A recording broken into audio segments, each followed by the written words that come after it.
The freedom trail. গৃহযুদ্ধের সময় যে পথ ধরে স্বাধীনতা সংগ্রামীরা যাতায়াত করতেন সেই পথকে স্মারক, তোরণ ও সংগ্রহশালার মাধ্যমে বিশ্ববাসীর কাছে তুলে ধরেছে আমেরিকা। এবার সেই ফ্রিডম ট্রেলের আদলেই চিহ্নিত করা হবে নেতাজির মহানিষ্ক্রমণের পথ। উদ্যোগে কলকাতা পুরসভা। এই সিদ্ধান্তটি খুবই ভালো। আমি তো অনেকদিন বস্টনে থেকেছি, সেখানে একটি ফ্রিডম ট্রেইল আছে। সেই আমেরিকার স্বাধীনতা যুদ্ধের সময় যে পথে অনেকে গিয়েছিলেন সেগুলি কিন্তু মার্ক করা আছে ভালোভাবে। তাই কলকাতায় যদি এটা হয় তাহলে এটা খুবই ভালো সিদ্ধান্ত আমি বলবো। ইংরেজ গোয়েন্দাদের কড়া নজরদারি এড়িয়ে সেই রাতে সঙ্গোপনে এলগিন রোডের বাড়ি ছেড়েছিলেন নেতাজি সুভাষচন্দ্র বসু। টেরও পাননি বাড়ির বাইরে সদা জাগ্রত ইংরেজ গোয়েন্দা পুলিশ কর্মীরা। সঙ্গে ছিলেন ভাইপো শিশির বসু, যার ওয়ান্ডারের গাড়িতে চেপে নেতাজি রওনা দিয়েছিলেন ইতিহাসের পথে।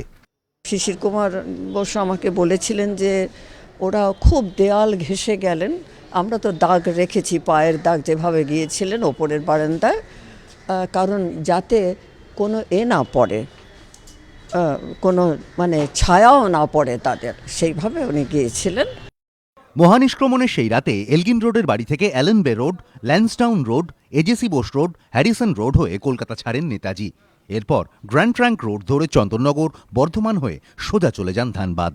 ধানবাদের কাছে বারারি বলে একটি জায়গায় দিনের বেলা ওকে লুকিয়ে রাখা হলো। বারারি থেকে গোমো অবধি গিয়েছিলেন। গোমো সে সময় বিহারে ছিল, এখন ঝাড়খণ্ডে, এবং গোমো থেকে উনি দিল্লি কালকা মেল ধরলেন। 1941 থেকে 2015 মহানিষ্ক্রমণের সেই রাতের পর পেরিয়ে গিয়েছে 75টি বছর। তাই নেতাজির মহানিষ্ক্রমণের যাত্রাপথকে জনমানসে উজ্জ্বল করে তুলতে উদ্যোগী কলকাতা পুরসভা। পুরো এলাকার মধ্যে 4টি জায়গা চিহ্নিত করে তোরণ তৈরির পরিকল্পনা নেওয়া হয়েছে বলে জানিয়েছেন মেয়র। সরকারের নেতাজি ফাইল প্রকাশ্যে আনার পর এবার তাঁর মহানিষ্ক্রমণের পথকে চিহ্নিত করে তোলার পুরো উদ্যোগকে স্বাগত জানিয়েছেন নেতাজি পরিবারের সদস্যরা। এই ঘর থেকে বেরিয়েই নেতাজি সুভাষচন্দ্র বসু শিশির কুমার বসুর গাড়িতে চেপে চলে গিয়েছিলেন মহানিষ্ক্রমণের পথে। আর সেই রাস্তাকেই এবার স্মরণীয় করে রাখতে চায় কলকাতা পুরসভা। এই সিদ্ধান্তকে স্বাগত জানিয়েছেন নেতাজির পরিবারও। ক্যামেরায় অঞ্জন বিশ্বাসের সঙ্গে অর্ণব মুখোপাধ্যায়, এবিপি আনন্দ, কলকাতা।